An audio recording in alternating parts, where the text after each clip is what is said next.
السلام عليكم ورحمة الله وبركاته. الحمد لله رب العالمين، والصلاة والسلام على رسوله الأمين وعلى آله وصحبه أجمعين، أما بعد فاتقوا الله يا عباد الله. അല്ലാഹു സുബ്ഹാനഹു വതആലയുടെ വിധിവിലക്കുകളും നിയമനിർദ്ദേശങ്ങളും ജീവിതത്തിൻ്റെ രഹസ്യങ്ങളിലും പരസ്യങ്ങളിലും കാത്തു സൂക്ഷിക്കുവാൻ കഠിനമായി പരിശ്രമിക്കണമെന്ന് സ്വന്തത്തെ മറക്കാതെ നിങ്ങൾ ഓരോരുത്തരെയും ഓർമ്മപ്പെടുത്തുകയാണ്, വസിയ്യത്ത് ചെയ്യുകയാണ്. റബ്ബ് അനുഗ്രഹിക്കുമാറാകട്ടെ. അല്ലാഹു സുബ്ഹാനഹു വതആലയുടെ വലിയ ഒരു അനുഗ്രഹത്തിൻ്റെ ഭാഗമാണ് വിശുദ്ധ ഖുർആൻ പഠിക്കുവാൻ സാധിക്കുക എന്നുള്ളത്. നബി സല്ലല്ലാഹു അലൈഹി വസല്ലമ പറയുന്നത്, ഖൈറുക്കും മൻ തഅല്ലമൽ ഖുർആന വഅല്ലമ, നിങ്ങളിൽ ഏറ്റവും ഉത്തമർ ഖുർആൻ പഠിക്കുകയും അത് പഠിപ്പിക്കുകയും ചെയ്യുന്നവരാണ് എന്നാണ്. അതായത് നമ്മൾ ഏതൊക്കെ വിഷയങ്ങൾ നമ്മൾ പഠിച്ചിട്ടുണ്ട് എങ്കിലും, നമ്മൾ ഏതൊക്കെ വിഷയങ്ങൾ തുടർന്ന് പഠിക്കുന്നവരാണ് എങ്കിലും, ഏറ്റവും ഉത്തമരായ ആളുകൾ അള്ളാഹുവിൻ്റെ കണ്ണിൽ അത് ഖുർആൻ പഠിക്കുന്നവരാണ്, അതോടൊപ്പം തന്നെ അത് പഠിപ്പിക്കുന്നവരുമാണ്. ചിലപ്പോഴെങ്കിലും നമ്മുടെ കണ്ണുകളിൽ ഏറ്റവും തരം താഴ്ന്ന ആളുകൾ, നമ്മൾ ഏറ്റവും കുറഞ്ഞ സ്ഥാനം നൽകുന്ന ആളുകൾ ഖുർആൻ പഠിച്ചവരായിരിക്കാം. അതല്ലെങ്കിൽ പള്ളിയിൽ ഇമാമത്തിന് മുന്നിൽ നിൽക്കുന്ന ആളെയായിരിക്കാം നമ്മുടെ കണ്ണിൽ നമ്മൾ ചെറുതായി കാണുന്നത്. പക്ഷേ അള്ളാഹുവിൻ്റെ അടുക്കൽ, റസൂലിൻ്റെ അടുക്കൽ ഏറ്റവും സ്ഥാനമുള്ള ആളുകൾ അവരാണ് എന്നാണ് നമ്മൾ മനസ്സിലാക്കേണ്ടത്. അതുകൊണ്ട് തന്നെ പള്ളിയിൽ ഇമാമ നിൽക്കുന്ന ഒരു വ്യക്തിയായാലും, അതല്ലെങ്കിൽ നമ്മുടെ കുടുംബത്തിൽ ഏതെങ്കിലും ഒരു കുട്ടി ഹിഫ്ള് പഠിക്കുന്നുണ്ട് എങ്കിൽ ഹിഫ്ള് മാത്രമാണോ പഠിക്കുന്നത് എന്നിങ്ങനെ അതിനെയൊക്കെ ചെറുതാക്കി കാണുന്ന, അതിൻ്റെ സ്ഥാനത്തെ ഇടിച്ചു താഴ്ത്തുന്ന, അതല്ലെങ്കിൽ സ്വന്തം ഉപ്പാക്ക് പോലും എൻ്റെ മകൻ ഹിഫ്ള് പഠിക്കുന്നു എന്ന് പറയുന്നതിൽ എന്തോ ഒരു അപകർഷതാബോധം പലപ്പോഴായി ഉണ്ടാകാറുണ്ട്. അവിടെയാണ് നമ്മുടെ സമീപനം, നമ്മുടെ ചിന്തകൾ ആ വിഷയത്തിൽ മാറേണ്ടതുണ്ട് എന്നതാണ് സൂചിപ്പിക്കാനുള്ളത്. നമ്മൾ വിശുദ്ധ ഖുർആനിൻ്റെ ആളുകൾ എന്ന് പറയുന്ന ആളുകൾ തന്നെ അതിന് നൽകേണ്ട സ്ഥാനം നൽകിയിട്ടില്ല എങ്കിൽ പിന്നെ ആരാണ് അതിന് കൽപ്പിക്കേണ്ട ആദരവും ബഹുമാനവും ആര് കൽപ്പിക്കും എന്ന ചോദ്യം അവിടെ ബാക്കിയാണ്. അതുകൊണ്ട് ഏറ്റവും കൂടുതൽ ആദരവ് ലഭിക്കേണ്ടത് പള്ളിയിൽ നിൽക്കുന്ന ഇമാമിനും അതോടൊപ്പം വിശുദ്ധ ഖുർആൻ പഠിക്കുന്ന വിദ്യാർത്ഥിക്കും അങ്ങേയറ്റത്തെ ബഹുമാനവും ആദരവും സമൂഹം കൽപ്പിക്കേണ്ടതുണ്ട് എന്നത് നമ്മൾ നമ്മുടെ മനസ്സിനെ പഠിപ്പിക്കേണ്ടതുണ്ട്. കാരണം നബി സല്ലല്ലാഹു അലൈഹി വസല്ലമ പറയുന്നത്, ഏറ്റവും ഉത്തമർ ഈ കൂട്ടരാണ് എന്ന് പറയുമ്പോൾ നമ്മുടെ കണ്ണിൽ അവർ ഉത്തമരല്ല എങ്കിൽ ആ ഹദീസിനെ എങ്ങനെയാണ് നമ്മുടെ ജീവിതത്തോട് നമുക്ക് ചേർത്ത് വെക്കാൻ സാധിക്കുക എന്നാലോചിക്കേണ്ടതുണ്ട്. അതുകൊണ്ട് നമ്മൾ ഏറെ ഗൗരവത്തിൽ കാണേണ്ട വിഷയമാണ് വിശുദ്ധ ഖുർആനിൻ്റെ പഠനവും അതിൻ്റെ പഠിപ്പിക്കലും. അതോടൊപ്പം തന്നെ നമ്മുടെ സമൂഹത്തിലെ നമ്മുടെ കുട്ടികളെ അത് പഠിപ്പിക്കുന്ന വിഷയത്തിൽ, നമ്മുടെ മക്കളെ ഹാഫിളുകളാക്കുന്ന വിഷയത്തിലും നമ്മൾ അതീവ തൽപരരായിരിക്കണം. അവരേതൊരു പോയി കഴിഞ്ഞാലും എൻ്റെ മകൻ അതല്ലെങ്കിൽ എൻ്റെ മകൾ അവൾ ഹാഫിളായിക്കൊള്ളട്ടെ, ഹാഫിളായ ഒരു ഡോക്ടർ അല്ലെങ്കിൽ ഒരു ഹാഫിളായ ഒരു എഞ്ചിനീയർ എന്ന ഒരു വശം നമ്മൾ കാണേണ്ടതുണ്ട് എന്നുള്ളതാണ്. ഖുർആൻ മനഃപ്പാഠമാക്കുന്നതിന് അതീവ പ്രോത്സാഹനം ഇസ്ലാം കൽപ്പിച്ചിട്ടുണ്ട്. ചുരുക്കത്തിൽ പറഞ്ഞു വന്നത്, ഈ ഖുർആൻ പഠിക്കാൻ ഇത്തരത്തിലുള്ള ഒരു സദസ്സുണ്ട് എന്നത് അള്ളാഹുവിൻ്റെ വലിയ തൗഫീഖായിട്ട് നമ്മൾ കാണേണ്ടതുണ്ട്. അതുകൊണ്ട് തന്നെ ആഴ്ചയിലുള്ള ഒരു സദസ്സ് അത് കൃത്യമായി നിരന്തരമായി മുടങ്ങാതെ പങ്കെടുക്കാനുള്ള ഒരു ഉത്സാഹം നമ്മൾ ഓരോരുത്തരും കാണിക്കേണ്ടതുണ്ട്. നമ്മുടെ വേറൊരു സ്ഥലത്ത് ഖുർആൻ ക്ലാസ് എടുക്കാൻ പോകുന്ന, ഇതുവരെ ആ ക്ലാസ്സിന് ഞാൻ പങ്കെടുത്ത ക്ലാസ്സിന്, ഞാൻ ഏതൊക്കെ ക്ലാസ്സിനാണ് അവിടെ പോയിട്ടുള്ളത്, ഒരു ക്ലാസ്സിനും ആബ്സെൻ്റ് ആവാത്ത ഒരാളുണ്ട്. ഒറ്റ ക്ലാസ്സിന് പോലും എന്ത് ചെയ്തിട്ടില്ല, ആബ്സെൻ്റ് ആയിട്ടില്ല. എന്തെങ്കിലും കല്യാണം ഉണ്ടെങ്കിൽ ആ കല്യാണം മാറ്റി വെച്ച് ആ ക്ലാസ്സിന് വരുന്ന, ആ രൂപത്തിൽ വിശുദ്ധ ഖുർആനിനെ സ്നേഹിക്കുന്ന ആളുകൾ നമ്മുടെ ഇടയിലുമുണ്ട് എന്നത് ഒരു യാഥാർത്ഥ്യമാണ്. അങ്ങനെ ഖുർആനിനോട് ബന്ധം വെച്ച് പുലർത്താൻ നമുക്ക് സാധിക്കണം. അതല്ല എന്തെങ്കിലും ഒരു ചെറിയ എന്തെങ്കിലും കാരണം വരുമ്പോൾ അത് ഇന്ന് നമുക്ക് ക്യാൻസൽ ചെയ്യാം, അല്ലെങ്കിൽ ഇന്ന് വേണ്ട എന്ന് പറഞ്ഞു മാറി നിൽക്കുന്നു എങ്കിൽ ഖുർആനിനോടുള്ള പ്രതിബദ്ധത എത്ര എന്നൊരു ചോദ്യം നമ്മൾ നമ്മോട് തന്നെ ഒന്ന് ചോദിക്കേണ്ടതുണ്ട്. മുൻഗാമികളായ സലഫുകളെ ഒന്ന് പരിശോധിച്ചു കഴിഞ്ഞാൽ ഇൽമിൻ്റെ വിഷയത്തിൽ അതീവ തൽപരരായിരുന്നു എന്നാണ്. പ്രത്യേകിച്ചും ഖുർആനിൻ്റെ ഇൽമിൻ്റെ വിഷയത്തിൽ അവർ ഒരു ക്ലാസ്സുകൾ പോലും അറിവിൻ്റെ ക്ലാസ്സുകളായി അവർക്ക് വന്നിട്ടുണ്ട് എങ്കിൽ അതവർ മുടക്കം വരുത്താറില്ല. ഒരുപാട് പണ്ഡിതന്മാരുടെ ചരിത്രങ്ങൾ നമ്മൾ വായിച്ചു കഴിഞ്ഞാൽ നമുക്ക് ബോധ്യപ്പെടുന്ന വിഷയമാണ്. ചില പണ്ഡിതന്മാർ അവരുടെ ജീവചരിത്രത്തെക്കുറിച്ച് പറയുന്നിടത്ത് അവർ പറയുന്നത് 2 ദിവസമല്ലാത്ത ഒരു ദിവസവും ഞാൻ അറിവ് നേടാത്ത ഒരു ദിവസമായിട്ടുണ്ടായിട്ടില്ല എന്നാണ്. ഒന്നാമത്തേത് എൻ്റെ കല്യാണത്തിൻ്റെ ദിവസവും മറ്റൊന്ന് എൻ്റെ മാതാപിതാക്കൾ മരണപ്പെട്ട ദിവസവുമാണെന്നാണ്. അതല്ലാത്ത എല്ലാ ദിവസവും ഞാൻ അറിവ് അന്വേഷിച്ചിട്ടുണ്ട്, അറിവ് പഠിക്കുന്ന വിദ്യാർത്ഥിയായിട്ടുണ്ട് എന്നാണ്. അതുകൊണ്ട് അറിവ് പഠിക്കുന്ന വിദ്യാർത്ഥിയാവുക എന്ന് പറഞ്ഞു കഴിഞ്ഞാൽ അവൻ ദുനിയാവിനോട് ത്വലാഖ് ചൊല്ലി ദുനിയാവിനോട് യാതൊരു ബന്ധവുമില്ലാതെ അള്ളാഹുവിൻ്റെ ദീൻ ആത്മാർത്ഥമായി പഠിച്ച് അത് ജീവിതത്തിൽ ഉൾക്കൊള്ളുന്നവനാണ് യഥാർത്ഥ മതവിദ്യാർത്ഥി എന്ന് പറഞ്ഞു കഴിഞ്ഞാൽ. രാവിലെയെന്നോ പകലെന്നോ ഒന്നുമില്ലാതെ അറിവിൻ്റെ വിഷയത്തിൽ ഉത്സാഹം കാണിക്കുന്നവനാണ് യഥാർത്ഥ മതവിദ്യാർത്ഥി. അങ്ങനെ ആയിക്കഴിഞ്ഞാൽ മാത്രമാണ് ഒരു വിദ്യാർത്ഥി മതം പഠിക്കുന്ന വിദ്യാർത്ഥിയായിട്ടുണ്ട് എന്ന് പറയാൻ സാധിക്കുകയുള്ളൂ. അങ്ങനെ അല്ലാത്തിടത്തോളം കാലം നമ്മളെല്ലാ ആളുകളും പറയുന്ന ഞാൻ പോലും ഒരു സാധാരണക്കാരൻ്റെ ഗണത്തിലാണ് ഉൾപ്പെടുക എന്ന് നമ്മൾ ഓരോരുത്തരും തിരിച്ചറിയേണ്ടതുണ്ട് എന്നാണ് ആമുഖമായി സൂചിപ്പിക്കാനുള്ളത്. ഇൻഷാ അല്ലാഹ് നമുക്ക് അടുത്ത സൂറത്തായി പഠിക്കാനുള്ളത് സൂറത്തുൻ നാസിആത്താണ്. സൂറത്തുൻ നബ കഴിഞ്ഞ ക്ലാസ്സിൽ നമ്മൾ പൂർത്തീകരിക്കുകയുണ്ടായി. ഈ ക്ലാസ്സിൽ സൂറത്തുൻ നാസിആത്താണ് നമ്മൾ ഇൻഷാ അല്ലാഹ് വിവരിക്കാൻ ഉദ്ദേശിക്കുന്നത്. ആദ്യം നമുക്കൊന്ന് പാരായണം ചെയ്യാം. അഊദു ബില്ലാഹി മിനശ് ശൈത്വാനിർ റജീം. ബിസ്മില്ലാഹിർ റഹ്മാനിർ റഹീം. വന്നാസിആതി ഗർഖാ വന്നാശിതാതി നശ്താ والسابحات سبحا فالسابقات سبقا فالمدبرات أمرا يوم ترجف الراجفة تتبعها الرادفة قلوب يومئذ واجفة أبصارها خاشعة يقولون أئنا لمردودون في الحافرة أئذا كنا عظاما نخرة قالوا تلك إذا كرة خاسرة فإنما هي زجرة واحدة فإذا هم بالساهرة. ആദ്യത്തെ 14 ആയത്തുകളാണ് ഇൻഷാ അല്ലാഹ് നമ്മൾ ഇന്ന് എടുക്കാൻ ഉദ്ദേശിക്കുന്നത്. കാരണം ഒറ്റൊരു വിഷയമാണ് ആ 14 ആയത്തുകളിൽ പ്രതിപാദിച്ചിട്ടുള്ളത്. സൂറത്തിൻ്റെ പേരായി പറയപ്പെടുന്നത് അന്നാസിആത്ത് എന്നാണ്. അന്നാസിആത്ത് എന്നും വാവ് ചേർത്തിട്ടും വന്നിട്ടുണ്ട്. വന്നാസിആത്ത് എന്നും സൂറത്തിൻ്റെ പേരായി പ്രതിപാദിച്ചിട്ടുണ്ട്. സൂറത്ത് അവതീർണമായിട്ടുള്ളത് മക്കയിലാണ്. സൂറത്ത് അവതരിച്ചത് മക്കയിലാണ്. മക്ക കാലഘട്ടത്തിലാണ് അവതരിച്ചിട്ടുള്ളത്. സൂറത്തിൻ്റെ ലക്ഷ്യങ്ങൾ 3 പ്രധാനപ്പെട്ട ലക്ഷ്യങ്ങൾക്ക് വേണ്ടിയിട്ടാണ് സൂറത്ത് അവതരിച്ചിട്ടുള്ളത്. ഒന്നാമത്തേത് അന്നൽ ബഅസ ഹഖ്കുൻ, പുനരുദ്ധാനം എന്നത് സത്യമാണ്. വീണ്ടും എന്ത് ചെയ്യും? മനുഷ്യന്മാർ പുനർജീവിപ്പിക്കപ്പെടുകയും എന്താണോ ദുനിയാവിൽ അവർ ചെയ്തു വെച്ചത് അതിനുള്ള പ്രതിഫലം, ശിക്ഷ എല്ലാത്തിനും എന്ത് ചെയ്യും? അവർ അർഹരാകും. അതാണ് ഒന്നാമത്തെ സൂറത്തിൻ്റെ ലക്ഷ്യം. രണ്ടാമത്തേത് ഖിയാമത്ത് നാളിൽ നടക്കുന്ന ചില സംഭവ വികാസങ്ങളെക്കുറിച്ചും സൂറത്തിൽ പ്രതിപാദിക്കുന്നുണ്ട്. ഖിയാമത്ത് നാളിൻ്റെ ഭയാനകതയെക്കുറിച്ച് വിവരിക്കപ്പെടുന്നുണ്ട്. മൂന്നാമത്തേത് ബഅസിനെ നിഷേധിച്ച, പുനരുദ്ധാനത്തെ നിഷേധിച്ച ആളുകളുണ്ട്, അവർക്കുള്ള മറുപടിയും ഈ സൂറത്തിൽ പ്രതിപാദിച്ചിട്ടുണ്ട്.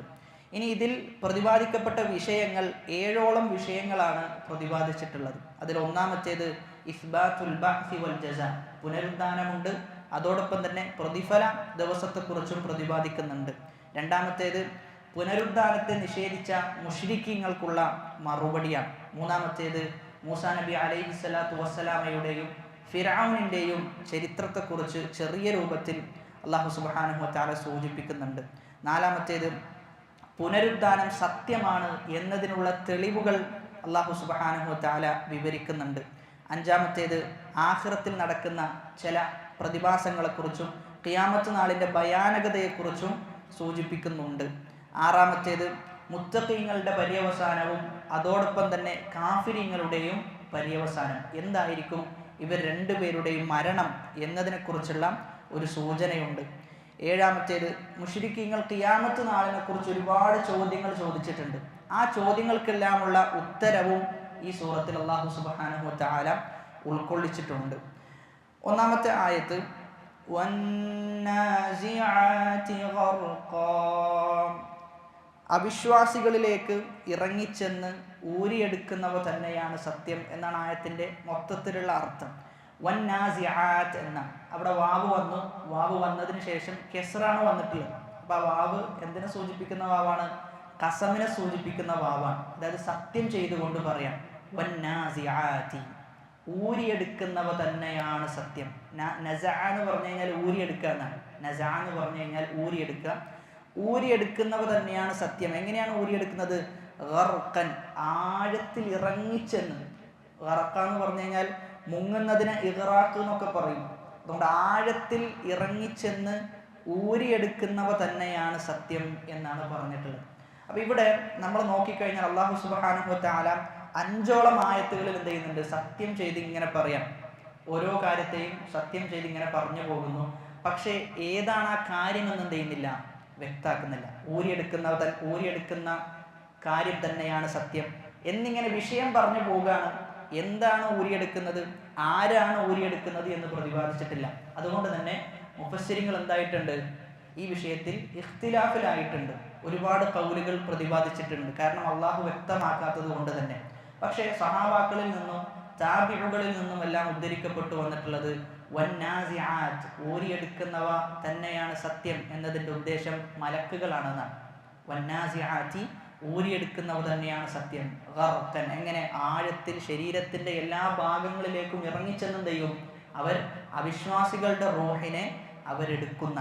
അതായത് ആഴത്തിൽ ഇറങ്ങിച്ചെന്ന് എടുക്കും എന്ന് പറയാനുള്ള കാരണം അവിശ്വാസികളുടെ റൂഹ് എടുക്കാൻ പോകുന്ന സന്ദർഭത്തിൽ റൂഹ് എന്ത് ചെയ്യും? കുതറി മാറുന്ന. കാരണം റൂഹ് തിന്മ ചെയ്ത റൂഹാണ്. എന്തിനു നിന്നു കൊടുക്കൂല? റൂഹ് എടുക്കാൻ വേണ്ടിയുള്ള യാതൊരു വിധത്തിലും വിധേയമാവുകയില്ല എന്ന്. അങ്ങനെ ശരീരത്തിന്റെ പല ഭാഗങ്ങളിലേക്കും റൂഹ് എന്ത് ചെയ്യും? വികസിക്കും. ആ സമയത്ത് എന്ത് ചെയ്യും? മലക്കുകൾ വന്നാസിആത്ത്, ഊരിയെടുക്കും. എങ്ങനെ? ഗർഖൻ, ശരീരത്തിന്റെ എല്ലാ ഭാഗങ്ങളിൽ നിന്നും അവരുടെ റൂഹിനെ ഊരിയെടുക്കുന്ന. അപ്പൊ ഇവിടെ അല്ലാഹു സുബ്ഹാനഹു വ തആല സത്യം ചെയ്തിട്ടുള്ളത് മലക്കുകളെ വെച്ചുകൊണ്ടാണ്. അള്ളാഹുവിൻ്റെ പ്രത്യേക സൃഷ്ടികളാണ് ആര്? മലക്കുകൾ എന്നത്. അള്ളാഹുവിനെ ഇബാദത്ത് ചെയ്യാൻ വേണ്ടി മാത്രമായി സൃഷ്ടിക്കപ്പെട്ട വളരെ സവിശേഷമായ സൃഷ്ടികളാണ് മലക്കുകൾ.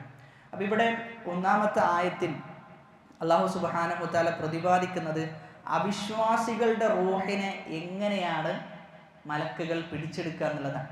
ഒന്നാമത്തെ ആയത്തിൽ അവിശ്വാസികളുടെ റൂഹിനെ പിടിച്ചെടുക്കുന്ന രൂപത്തെക്കുറിച്ചാണ് പറയുന്നത്. വേറെ ചില സൂറത്തുകളിലും അവിശ്വാസികളെ എങ്ങനെയായിരിക്കും മരണം വരവേൽക്കുക, അവരുടെ റൂഹിനെ എങ്ങനെയാണ് മലക്കുകൾ പിടിച്ചെടുക്കുക എന്നത് വിവരിച്ചിട്ടുണ്ട്. സൂറത്തുൽ അൻഫാലിലെ 50-ാമത്തെ ആയത്തിൽ അല്ലാഹു പറയുന്നത് വലൗ തറ, നീ കണ്ടിരുന്നെങ്കിൽ ഇദ് യതവഫല്ലദീന കഫറു, അവിശ്വാസികളായ ആളുകളെ മലക്കുകൾ റൂഹ് പിടിക്കുന്ന സന്ദർഭത്തിൽ യദ്രിബൂന വുജൂഹഹും, അവരുടെ മുഖത്തേക്ക് എന്ത് ചെയ്യും? അടിക്കും. വഅദ്ബാറഹും, അവരുടെ പിൻഭാഗത്തേക്കും അടിക്കും. എന്നിട്ട് ആ റൂഹിനോട് പറയുന്ന വദൂഖു അദാബൽ ഹരീഖ്, കത്തിയാളുന്ന നരകത്തിന്റെ ശിക്ഷ ആസ്വദിച്ചു കൊള്ളുക എന്ന് പറയും. സൂറത്ത് മുഹമ്മദിലെ 27-ാമത്തെ ആയത്തിൽ ഫകൈഫ ഇദാ തവഫത്ഹുമുൽ മലായികതു യദ്രിബൂന വുജൂഹഹും വഅദ്ബാറഹും, അവരുടെ മുഖത്തേക്കും അടിക്കും, അവരുടെ പിറകു ഭാഗത്തേക്കും പിൻഭാഗത്തേക്കും എന്ത് ചെയ്യും? അടിക്കും എന്ന് പറയുന്നുണ്ട്. അപ്പോൾ ഈ രൂപത്തിലാണ് എന്ത് ചെയ്യാം? അവിശ്വാസികളുടെ റൂഹിനെ മലക്കുകൾ പിടിച്ചെടുക്കുക. അതായത് ചുരുക്കി പറഞ്ഞു കഴിഞ്ഞാൽ ആ റൂഹിനെ പിടിച്ചെടുക്കുന്നതിൽ എന്തുണ്ട്? നല്ല വേദന സഹിക്കേണ്ടി വരുന്നതാണ് അവിശ്വാസികൾ. നബി സല്ലല്ലാഹു അലൈഹി വസല്ലമ അവിശ്വാസികളുടെ റൂഹ് എടുക്കുന്നതിനെ കുറിച്ച് വിശദമായിട്ട് ഒരു ഹദീസിൽ പറഞ്ഞു കൊടുക്കുന്നുണ്ട് സ്വഹാബാക്കൾക്ക്. ആ സ്വഹാബാക്കൾക്ക് എപ്പോഴാണ് ഇത് പറഞ്ഞു കൊടുക്കുന്നതെന്ന് ചോദിച്ചു കഴിഞ്ഞാൽ ഒരു അൻസാരിയായ സ്വഹാബിയുടെ ഖബറടക്കം ചെയ്യാം. അങ്ങനെ ഖബറടക്കം ചെയ്യുന്ന സമയത്ത് നമുക്കറിയാം ഖബർ ലഹ്ദാണ് എന്ത് ചെയ്യുക? ഖബർ ലഹദ് രൂപത്തിലാണ് കുഴിക്കേണ്ടത്. നമ്മുടെ നാട്ടിൽ അങ്ങനെയല്ല എന്ത് ചെയ്യുന്നത്, കുഴിക്കുന്നത്. ലഹദ് എന്ന് പറഞ്ഞു കഴിഞ്ഞാൽ ഖബർ ഇങ്ങനെ പോയി എന്ത് ചെയ്യും, പിന്നെ ഉള്ളിലേക്ക് വരും. അതാണ് യഥാർത്ഥ രൂപത്തിലുള്ള ഖബർ കുഴിക്കേണ്ട രൂപം അങ്ങനെയാണ്. പക്ഷെ നമ്മുടെ നാട്ടിൽ എന്തില്ല, സാഹചര്യം അങ്ങനെയല്ല, നമ്മുടെ മണ്ണും എന്തല്ല ആ രൂപത്തിലല്ല എന്നുള്ളത് കൊണ്ടാണ് അങ്ങനെ കുഴിക്കാത്തത്. അപ്പൊ ലഹദിന് വേണ്ടി നബിയും സഹാബാക്കളും കാത്തിരിക്കാൻ, ആ ലഹദ് കുഴിച്ചു കഴിയാൻ വേണ്ടി. ഹദീസിലൊക്കെ പ്രതിപാദിക്കുന്ന ലഫ്ള് എന്ന് പറഞ്ഞു കഴിഞ്ഞാൽ അവരുടെ തലയിൽ ഒരു പക്ഷി ഉള്ളത് പോലെയായിരുന്നു എന്നാണ്, അനങ്ങാതെ എന്തെയാണ് ഇരിക്കായിരുന്നു എന്നാണ്. അങ്ങനെ നബി സല്ലല്ലാഹു അലൈഹി വസല്ലം എന്തോ ഇങ്ങനെ ആലോചിച്ചിരിക്കുന്നതായി സ്വഹാബാക്കൾക്ക് തോന്നിയെന്നാണ്. ആ സന്ദർഭത്തിലാണ് നബി സല്ലല്ലാഹു അലൈഹി വസല്ലമ ഖബറുമായി ബന്ധപ്പെട്ട ഹദീസ് പറഞ്ഞു കൊടുക്കുന്നത്. എങ്ങനെയാണ് കാഫിറുകളുടെ റൂഹ് പിടിക്കപ്പെടുന്നത്, എങ്ങനെയാണ് മുഅ്മിനീങ്ങളുടെ റൂഹ് പിടിക്കപ്പെടുന്നത്, അങ്ങനെ റൂഹ് പിടിച്ചു കഴിഞ്ഞ് തിരിച്ചു വീണ്ടും ആ റൂഹ് അവരുടെ ശരീരത്തിലേക്ക് നൽകുന്നു, മലക്കുകൾ ചോദ്യം ചെയ്യുന്നു, ആ ചോദ്യത്തിന് മുഅ്മിനീങ്ങൾ ഉത്തരം പറയുന്നു, കാഫിറുകൾക്ക് ഉത്തരം പറയാൻ സാധിക്കുന്നില്ല. സന്ദർഭത്തിനനുസരിച്ചായിരുന്നു നബി സല്ലല്ലാഹു അലൈഹി വസല്ലമയുടെ ഉത്ബോധനം എന്നതിനെ തെളിയിക്കുന്നതാണ് എന്ത്, ആ ഹദീസ്. കാരണം ആ ഒരു വേളയിൽ ഖബറിനെ കുറിച്ച് പറഞ്ഞു കൊടുത്തു കഴിഞ്ഞാൽ അവരുടെ ഹൃദയത്തിൽ എന്ത് ചെയ്യും, അത് കൃത്യമായി പതിയും എന്നുള്ളതാണ്. അങ്ങനെ നബി അവിടെ ഇരുന്നുകൊണ്ട് നമ്മൾ ജസ്റ്റ് ഒന്ന് നമ്മുടെ മനസ്സിലൊന്ന് സങ്കല്പിച്ചാൽ മതി ആ സന്ദർഭം. ഒരു അൻസാരിയ സ്വഹാബി മരണപ്പെടുന്നു, നബി അവിടെ ഇരിക്കുന്നു, അവിശ്വാസികളുടെയും വിശ്വാസികളുടെയും റൂഹ് പിടിക്കപ്പെടുന്ന അവസ്ഥകളും മറ്റു കാര്യങ്ങളൊക്കെ എന്ത് ചെയ്യുന്നു, നബി വിശദീകരിച്ചു കൊടുക്കുന്നു എന്നുള്ളതാണ്. വഇന്നൽ അബ്ദൽ കാഫിറ ഇദാ കാന ഫി ഇൻഖിതാഇൻ മിനദ് ദുനിയ വഇഖ്ബാലിൻ മിനൽ ആഖിറ നസല ഇലൈഹി മിനസ് സമാഇ മലായിക സൂദുൽ വുജൂഹ് മഅഹുമുൽ മുസൂഹ്. അങ്ങനെ മുഖം കറുത്തിരുണ്ട മലക്കുകൾ എന്ത് ചെയ്യും, അവരുടെ റൂഹ് പിടിക്കാൻ വേണ്ടി വരുന്ന മലക്കുകളുടെ പ്രകൃതത്താൽ മലക്കുകൾ സൃഷ്ടിക്കപ്പെട്ടത് എങ്ങനെയാണ്, ഭംഗിയുള്ളവരായിട്ടാണോ അതല്ല അഭംഗിയുള്ളവരായിട്ടാണോ? മലക്കുകൾ ഭംഗിയുള്ളവരാണ്. തെളിവെന്താ? അതിന് നമ്മൾ തെളിവ് ഒരു ക്ലാസ്സിൽ സൂചിപ്പിച്ചിരുന്നു. ആയത്ത് പറയണമെന്നില്ല, ആശയം പറഞ്ഞാൽ മതി. ബറക്കല്ലാഹു ഫീക്ക്. യൂസുഫ് നബി അലൈഹി സ്വലാത്തു വസ്സലാമിന്റെ സംഭവം പറയുന്നിടത്ത് യൂസുഫ് നബിയെ കണ്ട സ്ത്രീകൾ എന്താ പറയുന്നത്, ഇത് മനുഷ്യനല്ല, ഇത് മലക്കാണ് എന്നാണ്. അപ്പൊ മലക്കിന് എന്തുണ്ട്, അത്രയും ഭംഗിയുള്ളവരാണ് ആര്, മലക്കുകൾ. എന്നാൽ ചില മലക്കുകൾ എന്തില്ല, ഭംഗിയില്ല, അവർ ആ രൂപത്തിലാണ് സൃഷ്ടിക്കപ്പെട്ടത്. അതിൻ്റെ ഒരു ഭാഗമാണ് എന്ത്, ഈ പറയുന്ന റൂഹ് പിടിക്കാൻ വേണ്ടി വരുന്ന മലക്ക്. അവർ പേടിപ്പെടുത്തുന്ന രൂപത്തിലായിരിക്കും ആരുടെ അടുക്കൽ വരിക, അവിശ്വാസികളുടെ അടുക്കൽ വരിക. എന്നാൽ വിശ്വാസികളുടെ അടുക്കലോ ആ രൂപത്തിലല്ല അവർ വരിക എന്നാണ്. അപ്പൊ സൂദുൽ വുജൂഹ്, മുഖം കറുത്തിരുണ്ട മലക്കുകൾ അവരുടെ അടുക്കൽ വരും. എന്നിട്ട് അവരുടെ കണ്ണിന്റെ കാഴ്ച ഏതറ്റം വരെ എത്തുമോ അവിടെ ഒക്കെ ആരുണ്ടാകും, മലക്കുകൾ ഉണ്ടാകുന്ന. എന്നിട്ട് അവരുടെ തലയുടെ അടുക്കൽ ഇരിക്കും. ആ കാഫിറിന്റെ തലയുടെ അടുക്കൽ മലക്കിരുന്നിട്ട് പറയുന്ന, അയ്യതുഹൻ നഫ്സുൽ ഖബീസ, ഓ മോശമായ ആത്മാവേ, ഉഖ്റുജി ഇലാ സഖതിൻ മിനല്ലാഹി വഗളബ്, അല്ലാഹുവിന്റെ കോപത്തിലേക്കും അല്ലാഹുവിന്റെ ഗളബിലേക്കും നീ എന്ത് ചെയ്യാം, പോയിക്കൊള്ളുക എന്ന് ആ നഫ്സിനോട് മലക്കുകൾ പറയും. പക്ഷേ ഫതഫറഖ ഫീ ജസദിഹി, ആ റൂഹ് എന്തെയും കുതറി മാറുന്ന, ശരീരത്തിന്റെ പല ഭാഗത്തേക്കും ആ റൂഹ് പോകും. ഫയൻതസിഉഹാ കമാ യുൻതസഉ സുഫൂദു മിനസ്സൂഫിൽ മബ്ലൂൽ, അതായത് നനഞ്ഞ പഞ്ഞിയിൽ നിന്ന് എങ്ങനെയാണോ ഒരു കൊളുത്ത് വെച്ച് ആ കൊളുത്തെടുക്കുക, ആ രൂപത്തിൽ എന്തെയും റൂഹ് അവരുടെ ശരീരത്തിൽ നിന്ന് പിടിച്ചെടുക്കുന്ന. അങ്ങനെ റൂഹ് അവരുടെ ശരീരത്തിൽ നിന്ന് പിടിച്ചെടുത്ത് വയഖ്റുജു മിൻഹാ കഅൻതനി റീഹി ജീഫത്തിൻ ഉജിദത അലാ വജ്ഹിൽ അർദ്, ഭൂമിയിൽ കാണപ്പെട്ട വളരെ ചീഞ്ഞളിഞ്ഞ ഏതെങ്കിലും ഒരു മൃഗമുണ്ടാകും, ആ മൃഗത്തിന് വല്ലാത്ത ഗന്ധമായിരിക്കും, ഒരു നല്ല മണമായിരിക്കും അത് പുറത്തുവിടാൻ, ആ രൂപത്തിലായിരിക്കും ആ റൂഹിന്റെ ഗന്ധം. അങ്ങനെ എന്ത് ചെയ്യും, ആ റൂഹിനെ കൊണ്ട് മലക്കുകൾ ആകാശത്തേക്ക് മുകളിലേക്ക് കയറിപ്പോകും. ആ കയറിപ്പോകുന്ന സമയത്ത് വല്ലാത്ത ദുർഗന്ധം എന്ത് ചെയ്യും, ആ റൂഹ് വഹിച്ചു കൊണ്ടുപോകുന്ന മലക്കുകൾക്ക് എന്ത് ചെയ്യേണ്ടി വരും, നേരിടേണ്ടി വരും. ഫയസ്അദൂന ബിഹാ ഫലാ യമുറൂന ബിഹാ അലാ മലക്കിൻ മിനൽ മലായികതി ഇല്ലാ ഖാലു മാ ഹാദാ റൂഹുൽ ഖബീസ്, ഏതാണ് ഈ മോശമായ റൂഹ്, ഏതാണ് ഈ മോശമായ മനുഷ്യൻ എന്ന് മലക്കുകളോട് ചോദിക്കും. ആ സമയത്ത് മലക്ക് പറയും, ഫുലാൻ ഇബ്നു ഫുലാൻ, ഇന്നാൽ ഇന്ന ആളാണ്. എന്നിട്ടോ മോശമായ പേര്, ദുനിയാവിൽ അവൻ ലഭിച്ച മോശമായ പേരെന്ത് ചെയ്യും, പറഞ്ഞു കൊടുക്കുന്ന, അവൻ ഇന്ന രൂപത്തിലുള്ള വ്യക്തിയാണ്, ഇന്നതാണ് അവന്റെ പേര് എന്ന് പറയും. അങ്ങനെ ദുനിയാവിന്റെ ആകാശത്തിലേക്ക് എത്തും, ആകാശത്തിന്റെ ഏറ്റവും അവസാനത്തിലേക്ക് എത്തും. അത് കഴിഞ്ഞിട്ടും ആകാശങ്ങളുണ്ട്. അപ്പൊ അവിടേക്ക് പോകാനിരിക്കുന്ന സമയത്ത് എന്ത് ചെയ്യും, ലാ തുഫ്തഹു ലഹും അബ്വാബുസ് സമാ, ആകാശത്തിന്റെ വാതിൽ എന്ത് ചെയ്യൂല, തുറന്നു കൊടുക്കുകയില്ല എന്നാണ്. എന്നിട്ട് അല്ലാഹു സുബ്ഹാനഹു വ തആല പറയും ഉക്തുബു കിതാബഹു ഫീ സിജ്ജീൻ ഫിൽ അർദി സുഫ്ല, ഭൂമിയുടെ ഏറ്റവും താഴ്ന്ന ഭാഗത്തിലുള്ള സിജ്ജീനിൽ എന്ത് ചെയ്യാം, അവന്റെ പേര് എഴുതി വെക്കുക എന്ന് പറയും. ആകാശത്തിലേക്ക് എന്ത് ചെയ്യൂല, കയറ്റി വിടൂല. ഫതുത്റഹു റൂഹുഹു തർഹൻ, അങ്ങനെ അവന്റെ ശരീരത്തിലേക്ക് അവന്റെ റൂഹ് എന്ത് ചെയ്യും, തിരിച്ചു കൊടുക്കും. അവന്റെ ശരീരത്തിലേക്ക് അതിനെ എറിയുന്ന. എന്നിട്ട് എന്ത് ചെയ്യും, മലക്കുകൾ ഖബറിലേക്ക് എത്തിക്കഴിഞ്ഞാൽ അവനുള്ള ചോദ്യം ആരംഭിക്കുകയാണ്.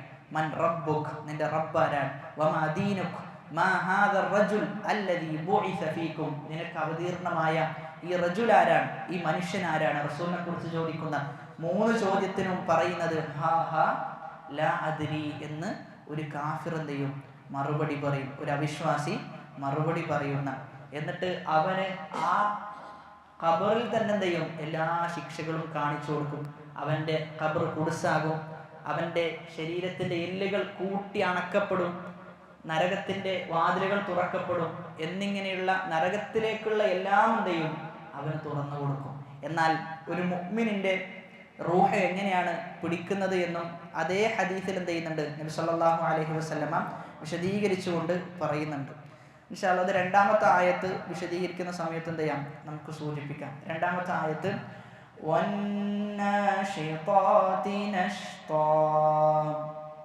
അപ്പോൾ ആദ്യത്തെ ആയത്തിൽ പേടിപ്പെടുത്തുന്ന ഒരു കാര്യം പറഞ്ഞു അല്ലെ, പേടിപ്പെടുത്തുന്ന രൂപത്തിലാണ് അവരുടെ റൂഹ് എടുക്കാന്ന്. ഇനി 2-ാമത്തേത് ലോലമായിട്ടാണ് എന്ത് ചെയ്യുക, മുഅ്മിനീങ്ങളുടെ റൂഹ് പിടിച്ചെടുക്കുക. അതിനെക്കുറിച്ചാണ് 2-ാമത്തെ ആയത്തിൽ പ്രതിപാദിക്കുന്നത്. വേഗതയിൽ അഴിച്ചുവിടുന്നവ തന്നെയാണ് സത്യം. അപ്പൊ അന്നാഷിതാത്ത് എന്ന് പറഞ്ഞു കഴിഞ്ഞാൽ അസ്സുർഅതു ഫിൽ അമൽ വൽ ഖിഫ്ഫതു ഫി അഖ്ദി ഷൈ, പെട്ടെന്ന് എടുക്കും, പക്ഷേ എടുക്കുന്ന സമയത്ത് എന്തുണ്ടാവില്ല, വേദന ഉണ്ടാവില്ല. വളരെ ലോലമായിട്ടും പതുക്കെയുമാണ് എന്ത് ചെയ്യുക, അവർക്ക് വേദന ഇല്ലാത്ത രൂപത്തിൽ പെട്ടെന്ന് എന്ത് ചെയ്യും, അവരുടെ റൂഹ് പിടിക്കുന്ന.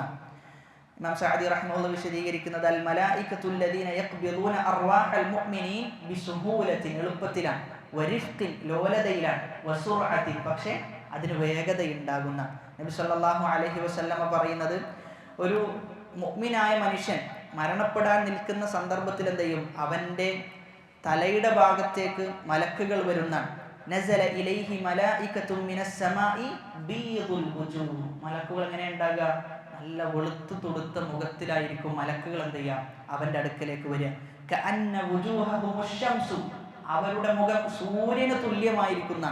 മഅഹും കഫനുൻ മിൻ അക്ഫാനിൽ ജന്ന, സ്വർഗത്തിന്റെ കഫംപുടവയാണ് ആ മലക്കുകളുടെ കൂടെ ഉണ്ടാവുക. വഹനൂതുൻ മിൻ ഹനൂതിൽ ജന്ന, സ്വർഗത്തിന്റെ കസ്തൂരിയുള്ള ഗന്ധമുള്ള അത്തരത്തിലുള്ള സുഗന്ധവും ഉണ്ടാകും. ഹത്താ യജ്ലിസു മിൻഹു മദ്ദൽ ബസർ, അങ്ങനെ അവരുടെ കണ്ണിന്റെ കാഴ്ച എവിടെയാണോ എത്തുന്നത് അവിടെയെല്ലാം എന്ത് ചെയ്യും, മലക്കുകൾ ഇരുന്നിട്ടുണ്ടാകും. സുമ്മ യജീഉ മലക്കുൽ മൗത്ത്, അങ്ങനെ മലക്കുൽ മൗത്ത് വരും. ഹത്താ യജ്ലിസ ഇൻദ റഅസിഹി, അവന്റെ തലയുടെ ഭാഗത്തിരിക്കും.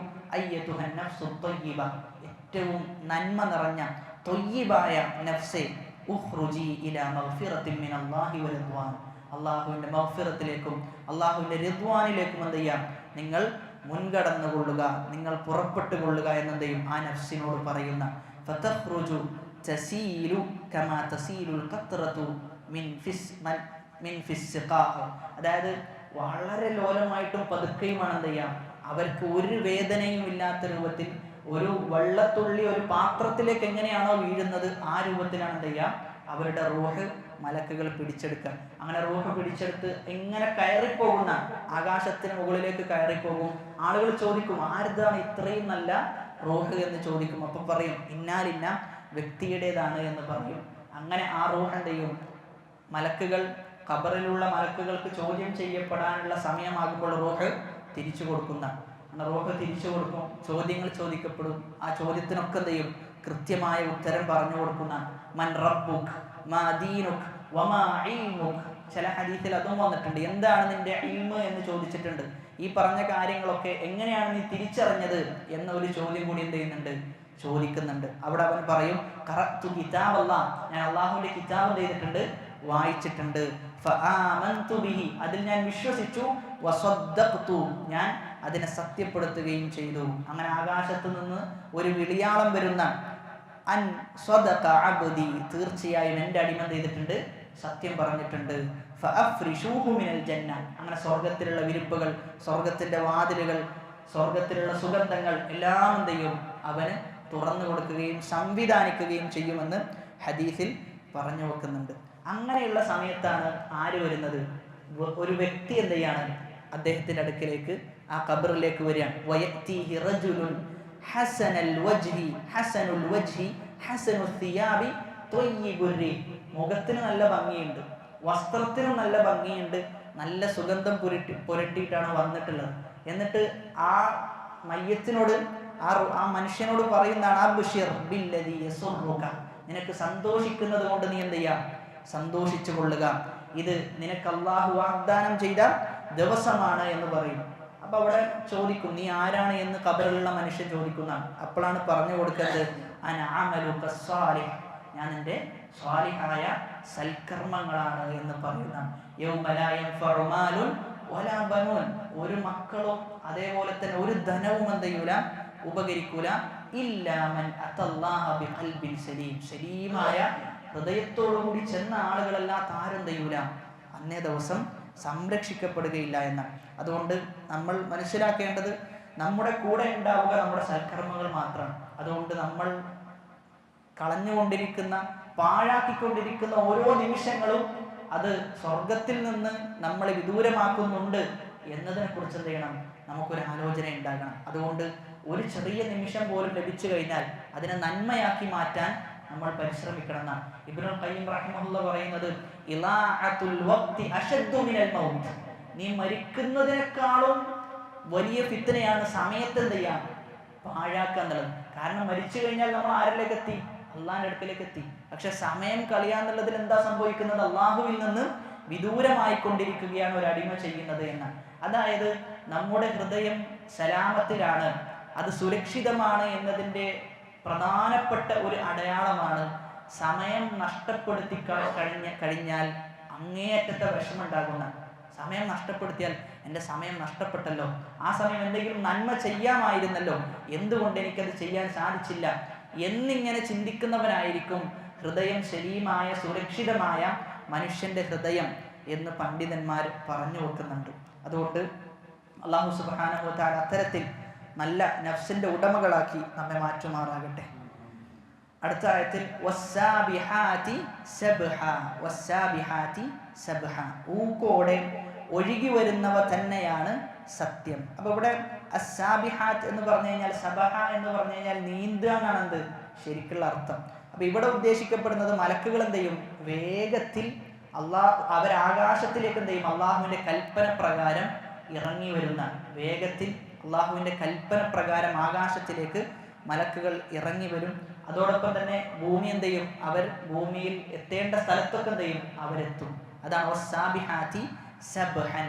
അവര് ഭൂമിയിൽ എത്തേണ്ട സ്ഥലത്തെല്ലാം അവർ കൃത്യമായി അള്ളാഹുവിന്റെ കൽപ്പനക്കനുസൃതമായി ഭൂമിയിൽ അവരെത്തിപ്പെടും. അടുത്തത് ഫസ്സാബിഖാതി സബ്ഖ, മുന്നോട്ട് കുതിച്ചു പോകുന്നവ തന്നെയാണ് സത്യം.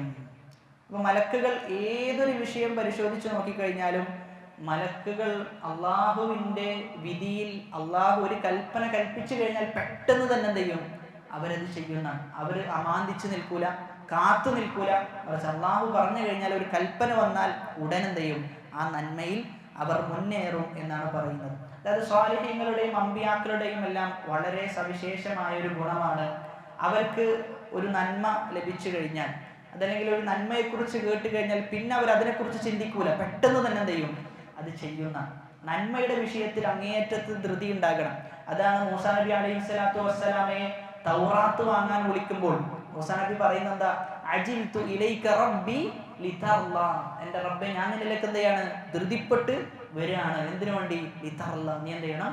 തൃപ്തിപ്പെടണം. അപ്പൊ ധൃതിപ്പെട്ട് മുന്നേറുക എന്നുള്ളത് അമ്പിയാക്കളുടെ സ്വഭാവമാണ്, സ്വാലിഹീങ്ങളുടെയും സ്വഭാവമാണ്. ഇന്നഹും യുസാരിഊന ഫിൽ ഖൈറാത്ത്, അവർ ഖൈറിൽ എന്ത് ചെയ്യും?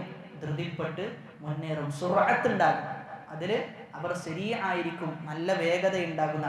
ഒരിക്കൽ ഇബ്നുൽ ജൗസി റഹ്മത്തുള്ളാഹിയുടെ അടുക്കിലേക്ക് ഒരു വൃദ്ധയായ സ്ത്രീ വന്നിട്ട് നിസ്കാരത്തിന് സമയമായോ എന്ന് ചോദിച്ചു എന്നാണ്.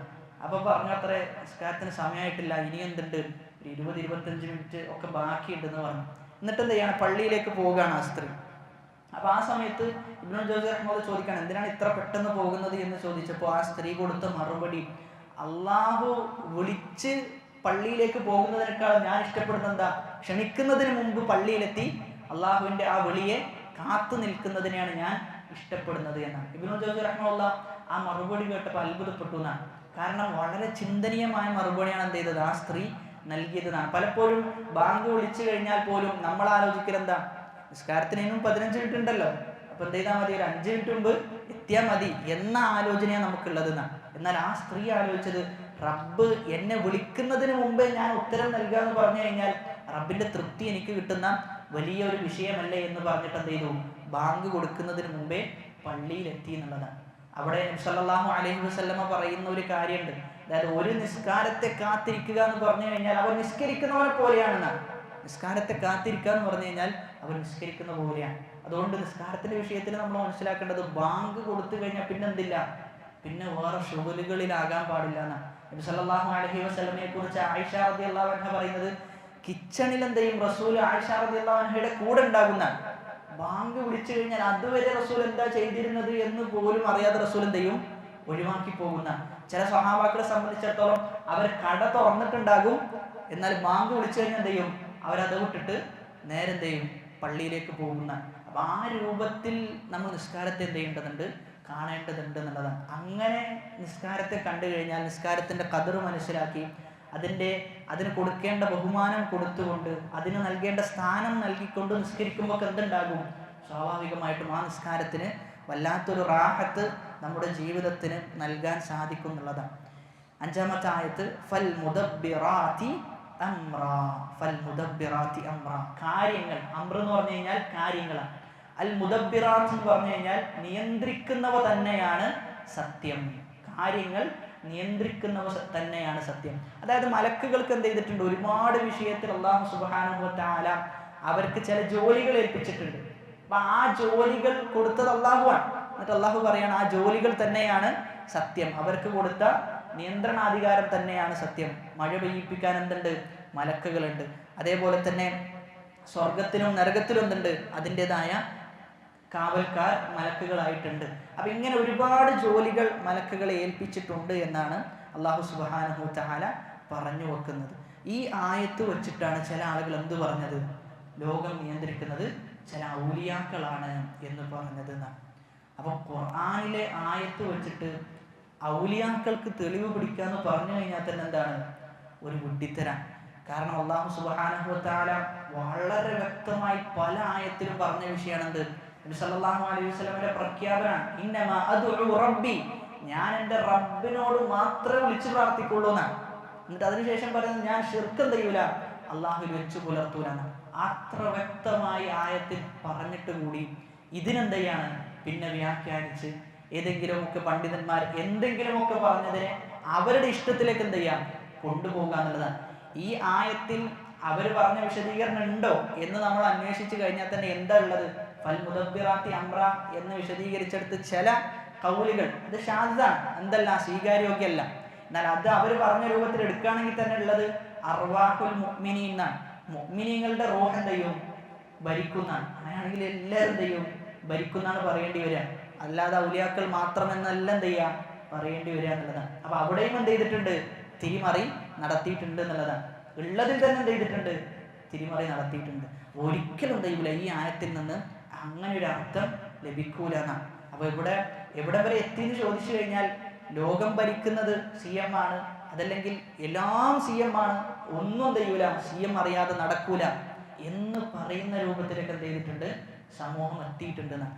ഇത് സ്വീകരിക്കാറുണ്ട്, ആളുകളുണ്ട് എന്നുള്ളതാണ്. നമുക്ക് ആലോചിക്കുമ്പോൾ ശരിക്കും പറഞ്ഞു കഴിഞ്ഞാൽ അത്ഭുതം, ഇത്രയും വിഡ്ഢികളായ ആളുകൾ ജനങ്ങളുടെ കൂട്ടത്തിൽ ഉണ്ടോ എന്നാണ് നമ്മൾ വിചാരിക്കുക. എന്നാൽ ഇതിന്റെ പിന്നിൽ ഇവർക്ക് ഫണ്ട് ഇറക്കാനും ഇതിനെ സഹായിക്കാനും ഈ ആശയം പ്രബോധനം ചെയ്യണം എന്ന് പറയാനും ഒരുപാട് മനുഷ്യന്മാരുണ്ട് ഇതിന്റെ പിന്നിൽ. അവിടെയാണ് നമ്മൾ മനസ്സിലാക്കേണ്ടത്. നബി സല്ലല്ലാഹു അലൈഹി വസല്ലം പറയുന്നത്, ഒരു വർഷവും കടന്നു പോവുകയില്ല അടുത്ത വർഷം അതിനേക്കാളും ഷർറായതല്ലാതെ എന്നാണ്. നമ്മൾ ഫിത്നകൾ കുറയും എന്ന് പറഞ്ഞ് നിൽക്കേണ്ടതില്ല. ഫിത്ന എന്താ ചെയ്യാൻ പോകുന്നത്, വർദ്ധിക്കാനാ പോവുക. ഷിർക്ക് ഇപ്പോഴുള്ള ഷിർക്കിന്റെ ഊക്കല്ല അടുത്ത കൊല്ലം ഷിർക്ക് വരുമ്പോൾ ഉണ്ടാകുക, ഇതിനേക്കാളും എന്ത് ചെയ്യും, ഊക്ക് കൂടും. ലിബറലിസം ഇപ്പോഴുള്ള ലിബറലിസം ആയിരിക്കൂല, ഇനി അടുത്തൊരു വേവ് എന്ന് പറഞ്ഞു കഴിഞ്ഞാൽ ഫെമിനിസത്തിന്റെ വേവ് എന്ത് ചെയ്യും, കൂടിക്കൂടിയിട്ടാണ് വരിക. അതുകൊണ്ട് വർഷം കഴിയും തോറും ഫിത്നകൾ കൂടി വരും. നമ്മുടെ ഈമാൻ എന്ത് ചെയ്യേണ്ടതുണ്ട്? വർദ്ധിച്ചു വരേണ്ടതുണ്ട് എന്നുള്ളതാണ്. അതല്ലെങ്കിൽ ഒരിക്കലും എന്ത് ചെയ്യാൻ പറ്റൂല, നമുക്ക് നിലനിന്ന് പോകാൻ സാധിക്കൂല എന്നുള്ളതാണ്. ചില പണ്ഡിതന്മാരൊക്കെ പറഞ്ഞു വെക്കുന്നത്, ഈ കാലഘട്ടത്തിൽ ഒരു മനുഷ്യൻ തെറ്റിക്കഴിഞ്ഞാൽ അവൻ എങ്ങനെ തെറ്റി എന്നുള്ളതിൽ നീ എന്ത് ചെയ്യേണ്ടതില്ല, അത്ഭുതപ്പെടേണ്ടതില്ല. മറിച്ച് ഒരാൾ ഹിദായത്തിൽ ഇസ്തിഖാമത്തോടുകൂടി സഞ്ചരിക്കുന്നുണ്ടെങ്കിൽ നീ അവനെക്കുറിച്ച് ആലോചിച്ച് അത്ഭുതപ്പെട്ടോ എന്നാണ്. എങ്ങനെയാണ് ഇത്രയും ഫിത്നകൾക്കിടയിൽ അതും ഇസ്തിഖാമത്തിൽ നിലകൊള്ളാൻ സാധിച്ചത് എന്ന്. അതുകൊണ്ട് അല്ലാഹു സുബ്ഹാനഹു വ തആലയോട് നിരന്തരമായി നമ്മൾ പ്രാർത്ഥിക്കേണ്ടതുണ്ട്. പ്രത്യേകിച്ചും ഫിത്നകളിലേക്ക് നമ്മൾ പ്രവേശിച്ചു കഴിഞ്ഞാൽ പിന്നെ അതിൽ നിന്ന് പിന്മാറാന്നുള്ളത് ഭയങ്കര പ്രയാസമാണ്. അതുകൊണ്ട് ആ ഫിത്നയിലേക്ക് എത്തുന്നതിന് മുമ്പ് എന്ത് ചെയ്യാം, നമ്മൾ നമ്മുടെ നഫ്സിനെ പിടിച്ചു വെക്കുക എന്നുള്ളത്. ഇബ്നുൽ ഖയ്യിം റഹിമഹുല്ലാഹ് പറഞ്ഞത്, നോട്ടം എന്ന് പറഞ്ഞു കഴിഞ്ഞാൽ പിശാചിന്റെ അമ്പാണ് എന്നാണ്.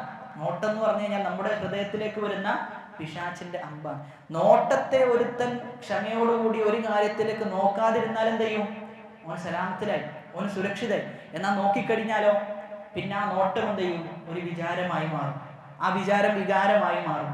വികാരം ദൃഢമായ തീരുമാനമായി മാറും. ആ തീരുമാനം എന്ത് ചെയ്യും, ഏതെങ്കിലും ഒരു പ്രവർത്തനത്തിലേക്ക് എത്തിക്കും എന്നുള്ളതാണ്. അപ്പൊ ഏറ്റവും ചെറിയ പണി എന്തിനാ, നോട്ടത്തെ സുരക്ഷിതമാക്കുക എന്നുള്ളതാണ്. അതിനാണ് ഏറ്റവും ചെറിയ സബ്ർ വേണ്ടത്. എന്നാൽ നോക്കിക്കഴിഞ്ഞ് പിന്നീട് സബ്റിലേക്ക് എത്തുക എന്ന് പറഞ്ഞു കഴിഞ്ഞാൽ അത് വളരെ പ്രയാസമാണ്. അത് വളരെ പ്രയാസകരവും ശ്രമകരവുമാണ്. അതുകൊണ്ട് ആദ്യഘട്ടത്തിൽ തന്നെ നമ്മൾ നമ്മുടെ നഫ്സിനെ പിടിച്ചു വെക്കുക എന്നുള്ളതാണ് നമ്മൾ ചെയ്യേണ്ടത്. പ്രത്യേകിച്ചും സോഷ്യൽ മീഡിയ ഉള്ള കാലഘട്ടത്തിലൊക്കെ വളരെ വലിയ ഫിത്നകളാണ് പ്രചരിച്ചു കൊണ്ടിരിക്കുന്നത്. അതുകൊണ്ട് വളരെ വലിയ ജാഗ്രത എല്ലാ വിഷയത്തിലും നമുക്ക് വേണം. അതല്ല എങ്കിൽ നമ്മുടെ ഹൃദയം എന്ത് ചെയ്യും, മലീമസമായി പോകും. 1 മണിക്കൂർ നമ്മൾ ഫോൺ ഉപയോഗിച്ചു കഴിഞ്ഞാൽ നമ്മുടെ ഹൃദയത്തിന്റെ അവസ്ഥ അതിന്റെ മുമ്പ് ഉണ്ടായത് എന്ത് എന്ന് നമ്മൾ ആലോചിച്ചാൽ മതി. എന്നാൽ അതേ സമയത്ത് 1 മണിക്കൂർ ഖുർആൻ ഓതി നോക്കി, ഹൃദയത്തിന്റെ വ്യത്യാസം നമുക്ക് കൃത്യമായി അളക്കാൻ പറ്റും. നല്ല വ്യത്യാസം 2 അവസ്ഥകളിൽ എന്ത് ചെയ്തിട്ടുണ്ടാകും, ഉണ്ടായിട്ടുണ്ടാകും എന്നുള്ളതാണ്. അതുകൊണ്ട് വളരെ സൂക്ഷ്മത അത്തരം വിഷയത്തിൽ നമ്മൾ പുലർത്തേണ്ടതുണ്ട് എന്നുള്ളതാണ്. ഇനി മലക്കുകളുമായി ബന്ധപ്പെട്ട് നമ്മൾ മനസ്സിലാക്കേണ്ട ചില അടിസ്ഥാനങ്ങളാണ് ഇൻഷാ അല്ലാഹ് സൂചിപ്പിക്കാൻ ഉദ്ദേശിക്കുന്നത്. അതായത് മലക്കുകളിൽ വിശ്വസിക്കുക എന്ന് പറഞ്ഞു കഴിഞ്ഞാൽ ഈമാൻ കാര്യത്തിൽ എത്രാമത്തേതാണ്? 2ാമത്തേതാണ്. അൽ ഈമാനു ബില്ലാഹ് ഒന്നാമത്തേത്. 2ാമത്തേത് അൽ ഈമാനു ബിൽ മലായിക, മലക്കുകളിൽ വിശ്വസിക്കുക എന്നുള്ളത്. ആമനർ റസൂലു ബിമാ ഉൻസില ഇലൈഹി മിർ റബ്ബിഹി വൽ മുഅ്മിനൂൻ കുല്ലുൻ ആമന ബില്ലാഹി വ മലായികതിഹി. 2ാമതായിട്ടാണ് എന്ത് ചെയ്തിട്ടുള്ളത്, എണ്ണിയിട്ടുള്ളത്. അപ്പൊ ഇവിടെ മനസ്സിലാക്കേണ്ടത്, ഈമാൻ കാര്യത്തിൽ ഏതെങ്കിലും ഒന്നിനെ നിഷേധിച്ചാൽ എല്ലാം ചെയ്യും പോകുന്നുള്ളതാണ്. ഒന്നിനെ നിഷേധിച്ചു കഴിഞ്ഞാൽ അവന്റെ ഈമാൻ തന്നെ നഷ്ടപ്പെട്ടു പോകുന്ന അവസ്ഥ ഉണ്ടാകും. കാരണം എല്ലാ റുക്നിലും വിശ്വസിക്കണം എന്ന് പറഞ്ഞതാരാ? അല്ലാഹു സുബ്ഹാനഹു വ തആല. അപ്പൊ ഒന്നിനെ നിഷേധിച്ചു കഴിഞ്ഞാൽ അള്ളാഹുവിന്റെ വാക്കുകളെ നിഷേധിക്കുകയാണ് അവൻ ചെയ്യുന്നത് എന്നാണ് മനസ്സിലാക്കേണ്ടത്. യാ അയ്യുഹല്ലദീന ആമനു ആമിനു ബില്ലാഹി വ റസൂലിഹി والكتاب الذي نزل على رسوله والكتاب الذي أنزل من قبل والكتاب الذي أنزل من قبل ومن يكفر بالله وملائكته وكتبه ورسله واليوم الآخر فقد ضل ضلالا بعيدا. ആരെങ്കിലും അള്ളാഹുവിനെയോ മലക്കുകളെയോ കിതാബുകളെയോ റസൂലിനെയോ അതല്ലെങ്കിൽ അന്ത്യദിനത്തെയോ നിഷേധിച്ചു കഴിഞ്ഞാൽ അവൻ വഴിദൂരമായി എന്ത് ചെയ്തിട്ടുണ്ട്, പിഴച്ചു പോയിട്ടുണ്ട് എന്നാണ്. അവൻ വഴിദൂരം എത്തിയിട്ടുണ്ട് എന്നാണ് അല്ലാഹു സുബ്ഹാനഹു വ തആല പറയുന്നത്. അപ്പൊ ഏതെങ്കിലും ഒന്നിനെ നിഷേധിച്ചാൽ എല്ലാം നിഷേധിച്ചതിന് തുല്യം. മലക്കുകളിൽ വിശ്വസിക്കുക എന്ന് പറഞ്ഞു കഴിഞ്ഞാൽ എന്താ അതിന്റെ ഉദ്ദേശം? ഒരു കാര്യത്തിൽ വിശ്വസിക്കുക എന്ന് പറയുമ്പോൾ എന്തൊക്കെ കാര്യത്തിൽ വിശ്വസിക്കാന്നുണ്ടാകുമല്ലോ. അതിൽ ഒന്നാമത്തേത് മലക്കുകളുടെ വുജൂദിയത്തിൽ വിശ്വസിക്കുക എന്നുള്ളതാണ്. മലക്കുകൾ എന്ന ഒരു വിഭാഗം ഉണ്ട് എന്നെന്ത് ചെയ്യണം, ദൃഢമായി വിശ്വസിക്കണം. അതിൽ ഒരു സംശയവും നമുക്കുണ്ടാകാൻ പാടില്ല. മലക്കുകൾ ഉണ്ട് എന്നുള്ളതാണ്. 2ാമത്തേത് അവരുടെ പേരായി പഠിപ്പിക്കപ്പെട്ടതുണ്ട്, എന്നാൽ പഠിപ്പിക്കപ്പെടാത്തതുമുണ്ട്. അവ രണ്ടും എന്ത് ചെയ്യണം, വിശ്വസിക്കണം. പഠിപ്പിക്കപ്പെട്ടതിലും പഠിപ്പിക്കപ്പെടാത്തതുമായ മലക്കുകളുണ്ട് എന്ന് നമ്മൾ വിശ്വസിക്കണം. 3ാമത്തേത് അവരുടെ സ്വഭാവപരവും സൃഷ്ടിപരവുമായ വിശേഷണങ്ങളുണ്ട്, അതിലും എന്ത് ചെയ്യണം, നമ്മൾ വിശ്വസിക്കണം. 4ാമത്തേത് അവർക്ക് ചില ജോലികൾ അല്ലാഹു ഏൽപ്പിച്ചിട്ടുണ്ട്, ആ ജോലിയിലും എന്ത് ചെയ്യണം, നമ്മൾ വിശ്വസിക്കണം എന്നുള്ളതാണ്. ഇനി മലക്കുകളിൽ വിശ്വസിച്ചു കഴിഞ്ഞാൽ ഒരുപാട് ഗുണങ്ങളുണ്ട്. അതിൽ ഒന്നാമത്തേത് അള്ളാഹുവിൻ്റെ മഹത്വം എന്ത് ചെയ്യും, നമുക്ക് ബോധ്യപ്പെടുന്നുള്ളതാണ്. അള്ളാഹുവിന്റെ മഹത്വം ബോധ്യപ്പെടും. നബി സല്ലല്ലാഹു അലൈഹി വസല്ലമ ജിബ്രീലിനെ നേരിട്ട് കണ്ടിട്ടുണ്ടോ? നബി സല്ലല്ലാഹു അലൈഹി വസല്ലമ മാത്രമാണ് ആരെ കണ്ടിട്ടുള്ളത്? ജിബ്രീലിനെ നേരിട്ട് കണ്ടിട്ടുള്ളത്. നബി പേടിച്ചു പോയിന്നാണ്. നബി സല്ലല്ലാഹു അലൈഹി വസല്ലം ജിബ്രീലിനെ കണ്ടപ്പം ചക്രവാളം മൊത്തം ജിബ്രീലായിരുന്നു എന്നാണ്. നമ്മളൊന്ന് ആലോചിച്ച് നോക്കി, മുകളിൽ നോക്കുമ്പോൾ ഒരു വ്യക്തി പൂർണ്ണമായും ചക്രവാളത്തെ വളഞ്ഞിരിക്കുക എന്ന് പറഞ്ഞു കഴിഞ്ഞാൽ വല്ലാത്ത ഭീതിയുള്ള ഒരു സന്ദർഭമാണ്. നബി അങ്ങേയറ്റം പേടിച്ചു പോയി എന്നാണ്. നബി സല്ലല്ലാഹു അലൈഹി വസല്ലം പറയണം, ആ ജിബ്രീൽ അള്ളാഹുവിന്റെ അടുക്കൽ നിൽക്കുമ്പോൾ ഒന്നുമല്ല എന്നാണ്. ജിബ്രീൽ ഒന്നുമല്ലാത്ത കോലത്തിൽ എന്ത് ചെയ്യാം? അള്ളാഹിന്റെ മുന്നിൽ നിൽക്കാനാണ്. എന്നാൽ ആ നൃത്തമാണ് നമ്മൾ നിസ്കാരത്തിൽ എന്ത് ചെയ്യുന്നുള്ളത്? അള്ളാഹിന്റെ മുന്നിൽ നിൽക്കുന്നുള്ളത്. ഇബ്നുൽ ഖയ്യിം റഹിമഹുല്ലാഹ് പറയുന്നത്, ഒരു അടിമക്ക് 2 മഖാമുകളാണ്, 2 സന്ദർഭത്തിലാണ് അള്ളാഹിന്റെ മുമ്പിൽ നിൽക്കുക. ഒന്ന് നിസ്കാരത്തിന്റെ മുന്നിലാണ്, നിസ്കാരത്തിൽ നിൽക്കുമ്പോൾ അള്ളാഹിന്റെ മുമ്പിൽ നിൽക്കുക. രണ്ടാമത്തതോ ഖിയാമത്ത് നാളിലേക്ക് എത്തി അവിടെ അള്ളാഹിന്റെ മുമ്പിൽ ഒരു നൃത്തമുണ്ട്. അപ്പൊ ഒന്നാമത്തെ നൃത്തം ശരിയായാലേ രണ്ടാമത്തെ നൃത്തം എന്ത് ചെയ്യുള്ളൂ?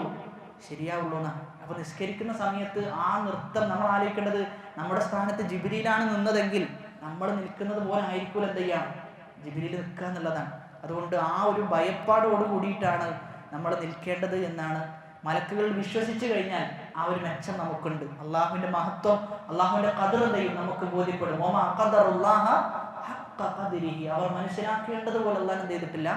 മനസ്സിലാക്കിയിട്ടില്ല എന്നാണ്. അതായത് അള്ളാഹുവിനെ കുറിച്ച് നമ്മുടെ മനസ്സിൽ തഅലീം ഉണ്ടായിക്കഴിഞ്ഞാൽ, ബഹുമാനം ഉണ്ടായിക്കഴിഞ്ഞാൽ ഒരുപാട് മാറ്റം ചെയ്യും.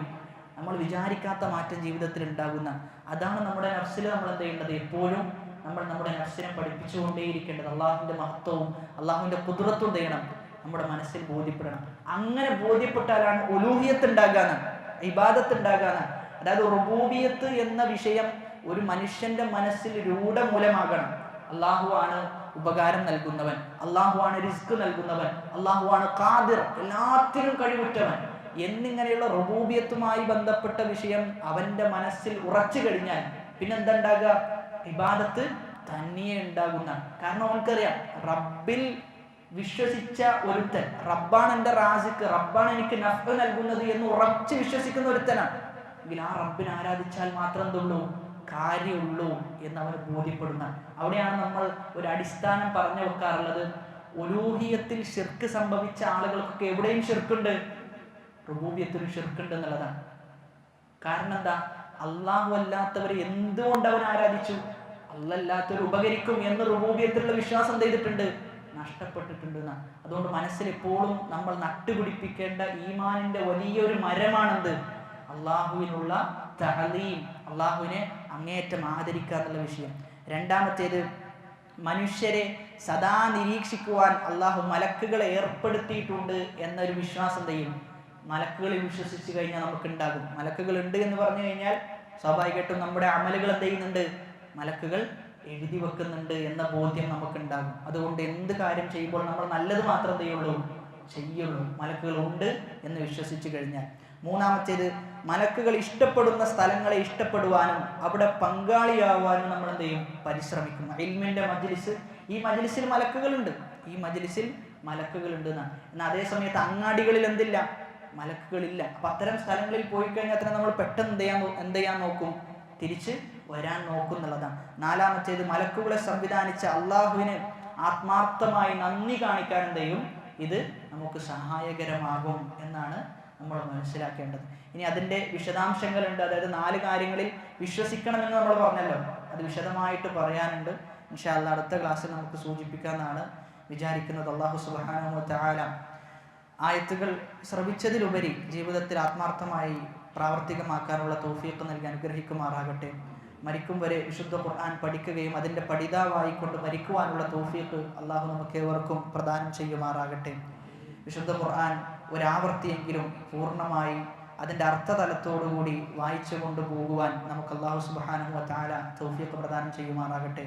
اللهم اغفر للمؤمنين والمؤمنات والمسلمين والمسلمات الأحياء منهم والأموات إنك مجيب الدعوات ويا قاضي الحاجات. ربنا آتنا في الدنيا حسنة وفي الآخرة حسنة وقنا عذاب النار. آمين آمين برحمتك يا أرحم الراحمين. سبحانك اللهم وبحمدك أشهد أن لا إله إلا أنت أستغفرك وأتوب إليك. والسلام عليكم ورحمة الله وبركاته.